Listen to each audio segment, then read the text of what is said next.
आजमगढ़ मंत्री आशीष पटेल की बगावत के समर्थन में उतरे कैबिनेट मंत्री डॉक्टर संजय निषाद। कहा, कुछ अधिकारी छवि खराब करके परेशान कर रहे हैं।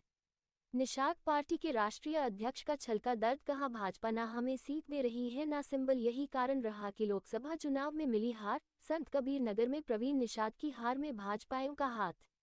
कहा कि हम भाजपा के साथ, लेकिन मछुआ समाज पीडीए के साथ चला गया है। बीजेपी नहीं चेती तो 2027 में भुगतना होगा खामियाजा। आजमगढ़ निर्बल इंडियन शोषित हमारा आम दल निषाद पार्टी के तत्वाधान में 30 नवंबर 2024 को सहारनपुर से निकली संवैधानिक अधिकार यात्रा। निषाद पार्टी के राष्ट्रीय अध्यक्ष व कैबिनेट मंत्री उत्तर प्रदेश सरकार डॉक्टर संजय निषाद के नेतृत्व में आज आजमगढ़ पहुंची। इस दौरान मीडिया से बातचीत करते हुए कैबिनेट मंत्री डॉक्टर संजय निषाद ने कहा कि यह यात्रा 27 जिलों से होते हुए आज 28वें जिले में प्रवेश की है, जिसका उद्देश्य मछुआ समाज को संविधान में प्राप्त अधिकारों के प्रति जागरूक करना है और ऐसे लोगों से सावधान करना है जो संविधान की किताब लिए घूम रहे हैं। उन्होंने कहा कि मछुआ समाज को अनुसूचित जनजाति के तहत आरक्षण का लाभ दिलाने के लिए उनकी लड़ाई भी जारी है। समाज को अभी तक आरक्षण का लाभ नहीं मिला है, यही कारण है कि यह समाज 2024 के लोकसभा चुनाव में इंडिया गठबंधन के साथ चला गया था, जिसका खामियाजा भारतीय जनता पार्टी को उठाना पड़ा और उत्तर प्रदेश की 43 लोकसभा सीटों पर हार मिली। कहा कि भाजपा को मछुआ समाज को आरक्षण का लाभ दिलाना होगा। कैबिनेट मंत्री आशीष निषाद के बगावती तेवर का संजय निषाद ने समर्थन किया। कहा कि कुछ अधिकारी ऐसे हैं जो छवि खराब करने का काम कर रहे हैं। संजय निषाद ने कहा कि निषाद पार्टी जिसके साथ रहती है मजबूती के साथ खड़ी रहती है। जब समाजवादी पार्टी ने दरवाजा बंद कर दिया तब हम भारतीय जनता पार्टी के साथ आए, लेकिन भाजपा में सब कुछ सही नहीं चल रहा है। लोकसभा चुनाव के दौरान संत कबीर नगर सीट से प्रवीण निषाद को हराने में भारतीय जनता पार्टी के लोगों का हाथ रहा, उन पर अब तक कोई कार्रवाई नहीं हुई है। मझवा से उनके विधायक को तोड़कर भारतीय जनता पार्टी ने अपना प्रत्याशी बनाया। मछुआ समाज को सम्मान नहीं मिला, हमें ना तो सिंबल दिया जा रहा है और न ही हमें सीट दी जा रही है। यही कारण रहा है कि 2024 के लोकसभा चुनाव में मछुआ समाज पीडीए का साथ चला गया। आजमगढ़ जिले की अत्रौलिया विधानसभा सीट के संबंध में पूछे गए सवाल के जवाब में कैबिनेट मंत्री संजय निषाद ने कहा कि अत्रौलिया विधानसभा में हमें सबसे ज्यादा मत मिला था और इस बार भी हम अत्रौलिया विधानसभा सीट पर चुनाव लड़ेंगे। हालांकि एनडीए की सहयोगी सुहेलदेव भारतीय समाज पार्टी की नजर भी अत्रौलिया सीट पर है। उन्होंने मुख्यमंत्री योगी आदित्यनाथ की तारीफ करते हुए कहा कि मुख्यमंत्री जी अच्छे हैं, हमारे मार्गदर्शक हैं, लेकिन कुछ अधिकारी ऐसे हैं जो लगातार ऐसा काम कर रहे हैं जिससे वोटर नाराज हो जाए, जनता नाराज हो जाए और सहयोगी दल के नेता नाराज हो जाए। यह अधिकारी सरकार की छवि को खराब कर रहे हैं और विपक्ष को लाभ पहुंचने का काम कर रहे हैं। उन्होंने कहा कि उत्तर प्रदेश में कुछ ऐसे राजनीतिक दल हैं तो जातीय और धार्मिक संघर्ष करा के ही जिंदा रह सकते हैं।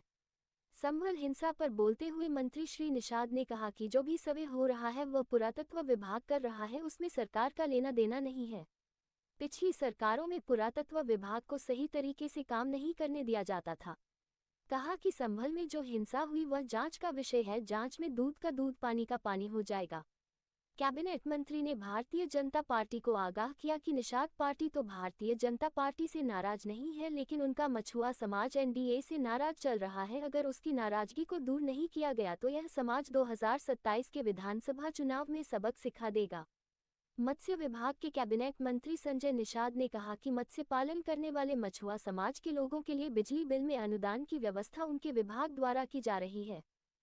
पटेल को लेकर के तो क्या ऐसा नहीं लग रहा है कि कहीं चाहे केंद्र हो चाहे राज्य हो, जो सहयोगी दल ये जो 2024 का चुनाव हुआ जिसमें सीटों को लेकर के तालमेल गड़बड़ा है, तो सहयोगी दल भी अपना रास्ता तलाश कर रहे हैं। भारतीय जनता पार्टी या तो उनको तरजीह नहीं दे रही है या वो अपना नया रास्ता नहीं, कुछ है आपकी बातों में सत्यता है, लेकिन रास्ता नहीं तलाश रहे हैं। जैसे हम लोग मर्यादा पुरुषोत्तम भगवान राम के आद बाल सखा निषाद राज के बाद हम लोग मर्यादित लोग हैं।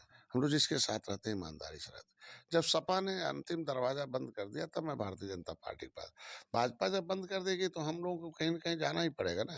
अगर आपने 2019 में हमें 24 में सीट नहीं दिया और नहीं दिया, प्रवीण जी को किस तरीके से उन्हीं के लोगों ने, भाजपा के लोगों ने उस ग्राउंड पर किस तरीके से चुनाव हरवाया।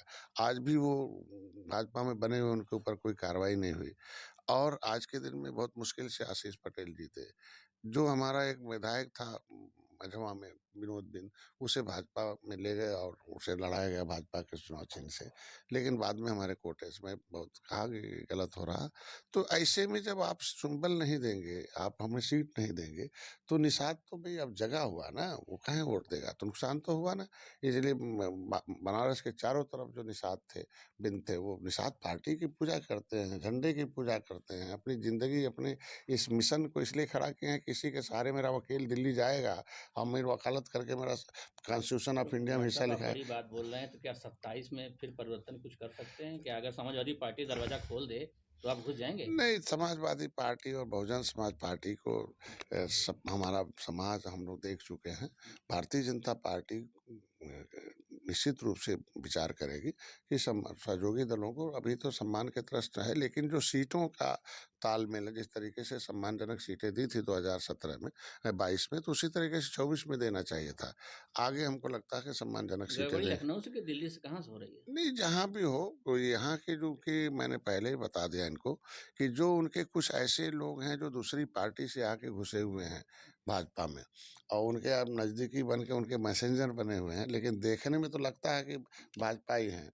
लेकिन अभी भी उनका रिलेशन पिछली दलों से है। वो अंदर ऐसा सूचना भेजते हैं कि जिससे कि देखने में तो बहुत अच्छा लगे, लेकिन रिजल्ट बहुत खराब हो। सूचनाओं के आधार पर निर्णय लिए जाते हैं। तो सूचना दिया होगा भाजपा को कि नहीं, सहयोगी दल को सीट नहीं देने से जीत जाएंगे, और क्या हुआ, 43 सीट हार गए, और वो भी निषाद बाउल हार गए। मैंने कहा ना, हमें हमें सुल्तानपुर दे दीजिए, हमें फतेहपुर दे दीजिए, और संत कबीरनगर टेक्निकल जिला, वहाँ 3 लाख मुसलमान हैं, 1 लाख वो यादव हैं, वहाँ एक तेज तार प्रभारी दे दीजिए। कोई वहाँ प्रभारी तेज तर्रार नहीं था। पिछले बार लक्ष्मीकांत वाजपेयी आए थे और एक हारे हुए विधायक को प्रभारी बना दिया था। तो चुनाव तो कैसे जीतेंगे आप उनके लिए? तो ये कहने का मतलब कुछ नुकसान हुआ था पिछले बार। नहीं डॉक्टर साहब, एक चीज़ बहुत गंभीर चीज़ें आ रही हैं, जैसे आपने सहयोगी दलों की बात करी, तो सहयोगी दलों को संबल को बाइकाट करना भारतीय जनता पार्टी को कहीं भारी, कहीं ऐसा तो नहीं कि सहयोगी दलों को खत्म करने की नीति ये है कि सहयोगी दल खत्म नहीं नहीं, नहीं, ऐसा नहीं, अब खत्म नहीं, सहयोगी दलों का सम्मान बढ़ा है। आप देखे होंगे कि महाराष्ट्र में सहयोगी दल के रूप में जीते हैं।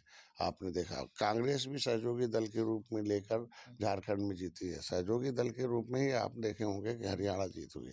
तो ऐसा नहीं, सहयोगी दलों का सम्मान भारतीय जनता पार्टी का लंबे समय से, और इस समय सहयोगी दलों का अहम भूमिका बढ़ा है। तो ऐसा भाजपा से हमको लगता है कि कोई गलती नहीं करेगा। अच्छा, ये बताइए, जिले की बात कर लेते हैं। अतरौलिया में ओम प्रकाश राजभर 3-4 महीने से डेटा डाले हुए, तो क्या लग रहा है कि इस बार की सीट आप ही लोग लड़ेंगे कि राजभर जी खत्म जाएगी? क्या कुछ लग रहा है ऐसा? अभी तो फिलहाल हम लड़े थे, और अच्छा हमको लगता है पूरे आजमगढ़ में जितना वोट मिला था भारतीय जनता पार्टी को हर सीटों पर, उसमें सबसे अधिक वोट हमें अतरौलिया में मिला था। अब अगर हमें सब भारतीय जनता पार्टी सत्ता में रह के अगर वोट नहीं बढ़ा सकती जो है 2022 में, तो हम कह रहे हैं कि हम तो सबसे ज्यादा वोट पाए हैं। तो फिर मेहनत कर रहे हैं तो थोड़ी। चाचा सहयोगी दल है तो हर जगह मेहनत बहुत करें। मेहनत कर तो रहे हम हैं, भी तो ये मेहनत कर कर रहे हैं आज के दिन में, और निश्चित रूप से आज के दिन में हम लोग अतरौलिया हमारी सीट रही है, और सहयोगी दल होने के नाते वो हमको लगता है फिर हम ही लोगों को मिलेगा, हम ही लोग लड़ेंगे। मंत्री जी, इस समय कुंभ चल रहा है, इन्होंने योगी जी ने उसका शाही स्नान को बदल के अमृत स्नान कर दिया, तो किस तरह से आप सनातन अपने आप को कहें, किस तरह से देखते हैं? अरे अरे, अमृत शब्द तो और है, अमृत मतलब अमर होने वाला, कभी मिटने वाला नहीं हो। आज के दिन में तो प्रयागराज की धरती तो निषाद राज की धरती है, और धन्य कर दिया मोदी जी ने, योगी जी ने, कि 56 फुट की भगवान राम की निषाद राज की मूर्ति लाई। इस बार ये भव्य दिव्य कुंभ जो बना है, और जो व्यवस्था पिछली बार दिया था माननीय योगी जी ने, पिछले सरकारों में रही तो व्यवस्था किसके हाथ में रहती थी आप जान सकते हैं। माननीय मुख्यमंत्री जी ने खुद अपने हाथ में व्यवस्था दी, और आपने देखा होगा कि किस तरीके से पर्यावरण, वहाँ का चाक चौबंद जो भी व्यवस्थाएं थी, और इस बार और भी हो 1.5 गुना के आसपास आदमी आने वाले हैं वहाँ श्रद्धालु। अब पूरी दुनिया के लोग आते हैं उसमें। हम तो पक्ष विपक्ष सबसे कहेंगे, भारतीय सभ्यता, दुनिया के लोग जिस देश में आते हों तो सभी को मिलकर उनका स्वागत करना चाहिए, सम्मान करना चाहिए, और प्रयागराज पर राजनीति नहीं होनी चाहिए। अच्छा मंत्री जी, सवाल ये है, जैसे कि विपक्ष ही लगातार ये कहता था, इस सरकार में मुसलमानों के साथ ज्यादती हो रही है। संभल की मामला देख लीजिए, बहराइच का देख लीजिए, हर जगह जो है उनको दोषी ठहरा के उन पर कार्रवाई कुंभ में करना। जाने पर प्रतिबंध। तो इस तरह की कार्रवाई क्या वो मतलब क्या उनको जारी रहेगी कि उस पर कुछ? अच्छा, पहले बताइए, अब कोई बदमाश की कोई जाति होती नहीं है। अपराधी की कोई जाति नहीं होती है, ऐसा नहीं है कि तो अपराधी अगर मुसलमान है तो मुसलमान से क्यों जोड़ा जाएगा? लेकिन अखिलेश जी तो कह रहे हैं ना कि तो जाति हो रही है लगातार। नहीं, आज के दिन में उनके समय जब दंगा हुआ था मुजफ्फरनगर और जो कैराना पलायन था, वो तो आया ना रिपोर्ट किसकी वजह से दंगा हुआ था और कैसे फोन गया था कि भाई शांत रखिए और कुछ और मर जाने दीजिए, हैं? तो ये तो फोन करके कराते रहे।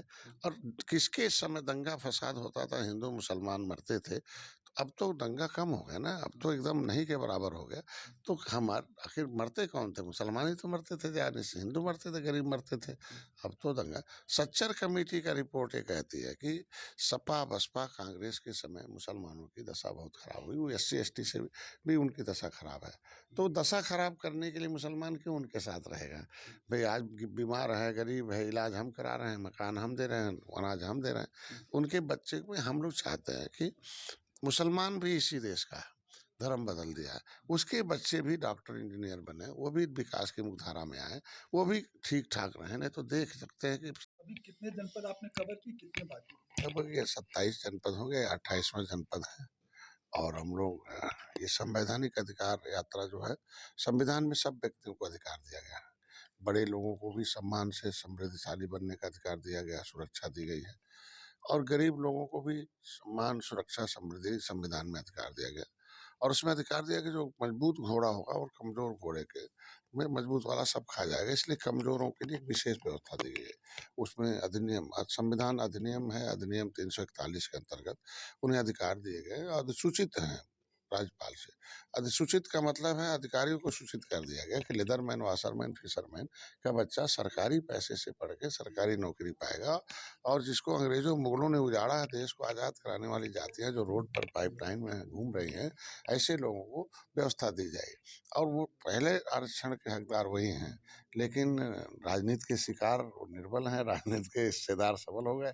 तो जो इनको जगा रहा हूँ, उन्हें बता रहा हूँ कि भाई आजकल लेदरमैन भी पहले अपमानित होता था जब तक वो अपने नेता, अपने झंडा, अपने विचार, अपने उस पर राजनीतिक दल में नहीं आया।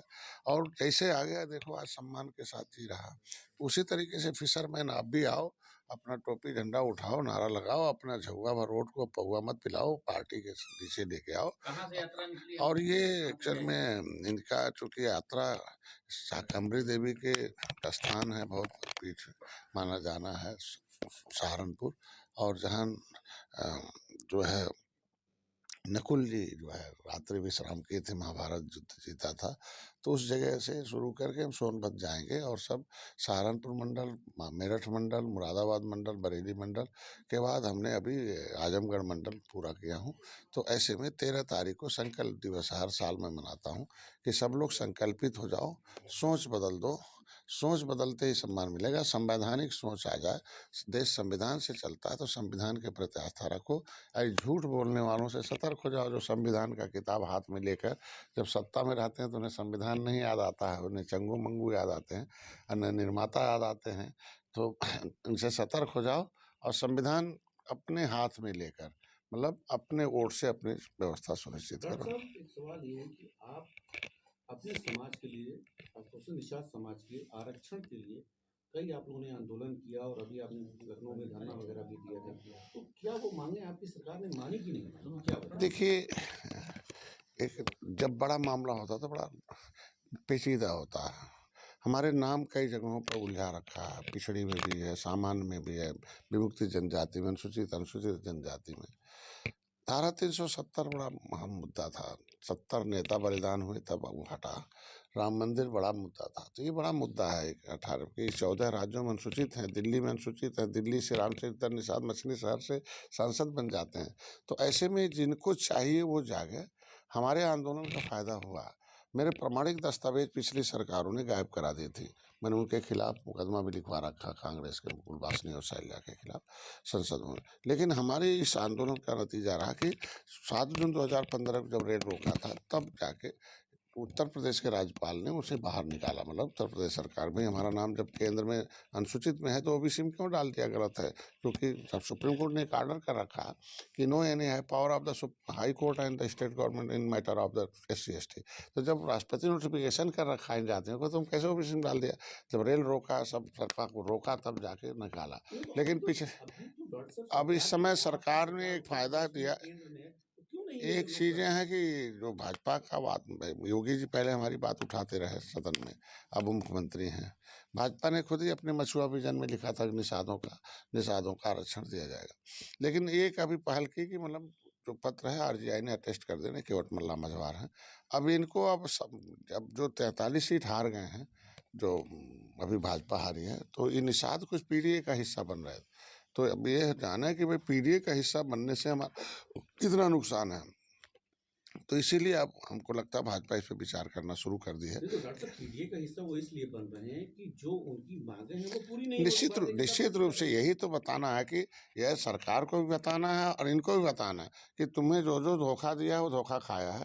तो कहीं भाजपा ने भी धोखा खाया इस तरीके का, इसलिए मैं तो सदन में बोल दिया था। अच्छा, आप धोखा तो की बात कर रहे हैं तो कल आशीष पटेल आपके कैबिनेट के हिस्सा हैं, तो वो भी धोखा कर रहे हैं, हमारे साथ हो रहा है। और बड़ा बगावती रुख उन्होंने अपना लिया है, कह रहे हैं सीधे सीधे कि STF को गोली मार दे। नहीं, एक्चुअल में कुछ ऐसे अधिकारी हैं और कुछ लोग ऐसे हैं कि जो किसी की छवि खराब करते हैं। जांच का विषय हो, जब तक जांच न हो जाए तब तक किसी के ऊपर आरोपित कराना, किसी भाई मैं कह रहा हूँ आज के दिन में किसी के खिलाफ कुछ भी छाप दे तो नहीं चलेगा ना, कोई बोल दे। हम कहते हैं कि जांच कराइए, जांच में तो दोषी हो कराए। अधिकारी के पास अधिकार है, चेक पर दस्तखत करने का अधिकार अधिकारी को है। वो कुछ भी शासनादेश उनके खिलाफ जारी बल्कि हमने बल्कि देखे जो विधायक मंत्री हैं, का और सरकार का सुझाव होता है। हम लोग सुझाव देते हैं कि ऐसा होना चाहिए। अगर हम सुझाव खराब है, as per constitution of India नहीं है, तो कोई भी अधिकारी को दस्तखत नहीं करना चाहिए। तो क्या अगर आज लोकसभा चुनाव के बाद कोई स्थिति सुधार नहीं हुआ? एकदम अधिकारी अभी भी मनमाने हैं। हमको लगता है कि कुछ ऐसे अधिकारी हैं जो सरकार की छवि खराब कर रहे हैं। हम कह के कुछ नहीं लग पा रहा है। नहीं, अब हमको लगता है कि लग तो रहा है मैक्सिमम अधिकारी अच्छे हैं, तभी तो उत्तर प्रदेश सर्वोत्तम क्या प्रदेश बना। मुख्यमंत्री की मंशा नहीं है या मुख्यमंत्री जी अच्छे हैं, सबके अभिभावक हैं और सबके मार्गदर्शक हैं। लेकिन कुछ अधिकारी ऐसे हैं जिनकी कि छोटी सी मतलब वो एक ऐसा चीज करते हैं जिससे कि वो नाराज हो जाए, वो पार्टी नाराज हो जाए, नेता नाराज हो जाए, उसके समर्थक नाराज हो जाए, नुकसान हो जाए। ऐसा हुआ है, तभी तो 43 सीट हारे हैं हम। नहीं तो हम सब 24 घंटे काम करते हैं, केंद्र में मोदी योगी सारी योजनाएं धरातल पर किया। हारने का कारण तो यही रहा ना। मंत्री जी, अभी कुछ लोग मिले, अभी इसी कक्ष में कुछ भारतीय जनता पार्टी के कार्यकर्ता हो सकता है, वो आपके भी कार्यकर्ता हो, उन लोगों ने स्पष्ट अभी कहा कि जिस तरीके से भ्रष्टाचार अधिकारियों में है उस पर नियंत्रण नहीं हो पा रहा है, इसलिए हो सकता है कि 27 का नुकसान हो जाए। मैं तो कई बार बोला कि कुछ ऐसे हैं उन्हें चिन्हित किया जाना चाहिए कि अंदर से हाथी साइकिल पंजा की सोच है और ऊपर से सरकार के साथ हैं। और जब मौका पाते हैं तो ऐसा करते हैं कि जो सपा बसपा कांग्रेस को ही फायदा मिले, और इसके वजह से कुछ पकड़े हुए आते हैं। मुख्यमंत्री को धन्यवाद दूंगा, कुछ ऐसे मामले जैसे संज्ञान में आते हैं तुरंत उस पर कार्रवाई भी करते हैं और सजा भी दिलाते हैं। जैसे बलिया में आपने देखा चौकी बदल दी गई, तमाम सिस्टम से आता। ऐसे कुछ अधिकारी हैं जिनको अभी प्लानिंग के तहत चिन्हित करके उन्हें महत्वपूर्ण पदों से हटाना पड़ेगा, नहीं तो नुकसान। आरोप लग रहा है कि उच्च अधिकारियों को पैसा नहीं पहुंचाया, इसलिए उच्च अधिकारियों ने ये पूरा प्लान किया। ये तो सिस्टम हर थाने पर चल रहा है, हर तहसील में चल रहा है, सिर्फ बलिया ही उसका मोहरा बन गया। जो वो एक बढ़िया चौकी थी, वहां से पैसा बड़े अधिकारियों को नहीं, अभी आपने देखा होगा कि घूस लेते हुए यहाँ सुल्तानपुर में पकड़ा गया तो SDM भी जिम्मेदार, उनके नीचे कर्मचारी थे। ऐसा थोड़ी हो सकता है। लेकिन मुख्यमंत्री जी देखिए, बड़ा बड़ा प्रदेश है, यहाँ एजुकेशन का बड़ा लैक ऑफ है, यहाँ बहुत आबादी है और यहाँ पिछली सरकारों ने इतना खाई खोद रखा है उसे पाटने में। एक तो यहाँ धार्मिक, यहाँ सामाजिक, तमाम यहाँ राजनीतिक दल ऐसे हैं वो जाति संघर्ष करा के, धार्मिक संघर्ष करा के ही जिंदा रह सकते हैं। तो वो ऐसे उभारते रहते हैं, वो अधिकारी उनके हैं। ये पीछे की तो ये सरकारों तो ने आरोप आपको भी लगता है कि संभल वाली जो मस्जिद विवाद चल रहा है वो भाजपा की कर रहा है, सरकार उसका नहीं फैसला ले रही है? ऐसा नहीं, हर मंदिर के नीचे मस्जिद खोदी जा रही है। देखिए पुरातत्व विभाग एक है जिसकी जिम्मेदारी है, वो विभाग ही ऐसे बना है, कॉन्स्टिट्यूशन ऑफ इंडिया ने बना रखा है। अगर पुरातत्व विभाग आज स्वतंत्र होकर अपने काम कर रहा है तो उसमें हम क्यों रुकावट बने भाई? पिछली सरकारों ने उसे रोक रखा था, इसलिए लोग सोचते थे कि कुछ नहीं है, आज हमारी सरकार करा रही है। करा नहीं, वो विभाग ऐसा है कि जिनको पैसे दिए गए हैं, जिनको बजट दिए गए हैं, जिनके अधिकारियों को कहा गया कि भाई आप स्वतंत्र हो, अपना काम करो, रिजल्ट दो, इस प्रदेश देश हमारी है, ये भारतीय संस्कृति हमारा है, तो पुरातत्व विभाग की जिम्मेदारी बनती है ना कि वो जितने भी ऐसे स्थल हैं जो पुरातात्विक उसमें आते हैं ऐतिहासिक रूप से, उसे उजागर करें। तो तो 5 लोग मरे संभल के हिंसा में उसमें रहे। सरकार का क्या दोष है? इससे पहले तो आप देखे होंगे कि उसका जवाब माननीय मुख्यमंत्री जी ने सदन में दिया है कि पिछली सरकार ने दंगा कराकर कितने लोगों को मरवाया। हम लोगों ने, वो तो जांच का विषय है, न्यायिक जांच है, दूध का दूध, पानी का पानी हो जाए। एक चीज, अब जैसे अभी बड़े पैमाने पर किसान मत्स्य पालन का कार्य करता है और जो मछली की इनकम है उसको कृषि इनकम के तौर पर ट्रीट किया जाता है, लेकिन उनको बिजली कमर्शियल प्रोवाइड की जाती है। इससे पहले भी मैंने आपसे ये अनुरोध किया था और जन समस्याओं को लेकर के, तो क्या आपका कोई ऐसी व्यवस्था है कि जो किसानों, मछली पालक किसान है, उनकी बिजली भी अन्य किसानों की तरह से फ्री हो? अभी तो मछली का कृषि का दर्जा प्राप्त हो गया है और बिजली विभाग खुद ही अपना अभी बीमार बेचारा परेशान है।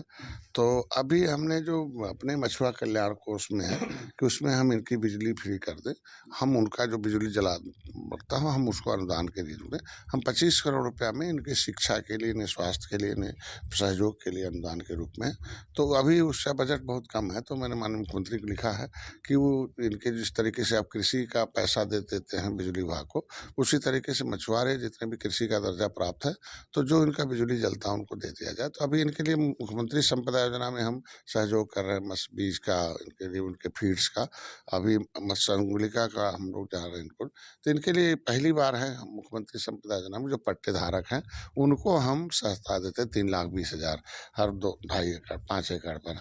तो ये एक बड़ी बात हो गई है, हम लोग कम से कम हर 15 करोड़ रुपये हर साल निषाद राज बोट योजना के माध्यम से, केसीसी के माध्यम से दे रहे हैं। तो बिजली की भी समस्या इनकी दूर हो जाएगी। हम लोगों ने भी पत्र लिखा है, उस पर अगली बार शायद कैबिनेट में आ जाए तो एक बार ठीक, थैंक यू। स्ट्रक्चर कमेटी की रिपोर्ट के अनुसार।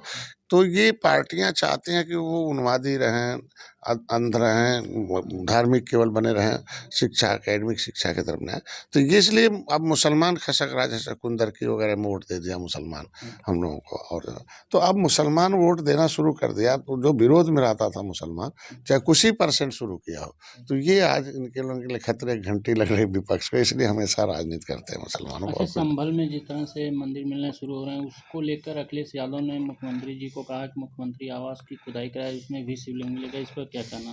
अरे वो भी मुख्यमंत्री थे, बैठे उसी में थे, तो खुदाई करा के निकाल देना चाहिए। बयान करना अलग मामला है, हम लोगों के बयान के आधार पर खुदाई नहीं हो रही है, न किसी मुख्यमंत्री के बयान के आधार पर या किसी हम सरकार के बयान के आधार पर तो खुदाई नहीं हो रही है। वो तो पुरातत्व विभाग अपना रिपोर्ट लगा रहा है, वहाँ के सर्वेक्षण के हिसाब से रिपोर्ट लग रही है, तो सर्वे होने के बाद जो रिपोर्ट लगेगी वो तो खुदेगा ना। आखिर मान लीजिए कौन आदमी है, देखिए इतिहास विरासत होती है, विरासत पूंजी होती है, पूंजी भविष्य होती है। अगर हमारे भारतीय सभ्यता की विरासत हमें वापस आ रही है तो उसमें पेट में दर्द क्यों हो रहा है? डॉक्टर साहब, जिस तरह से आप असंतुष्ट लग रहे हैं, अगर 27 तक यही सम्मान नहीं मिल पाया तो क्या रास्ता अलग हो जाएगा? नहीं, मैं असंतुष्ट नहीं हूँ, मेरा समाज असंतुष्ट है, क्योंकि इनका हिस्सा लेदरमैन खा रहा है, इनका हिस्सा मिल्कमैन खा रहा है।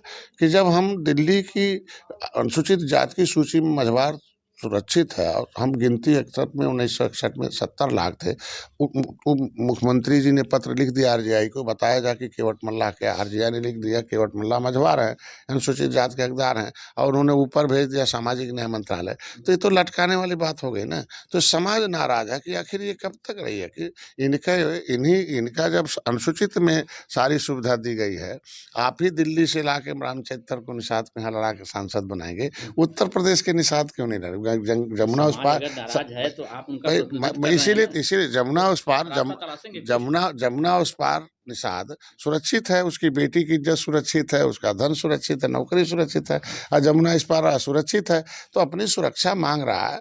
सपा तो प्रेशर में आई 31 दिसंबर 2016 को लागू।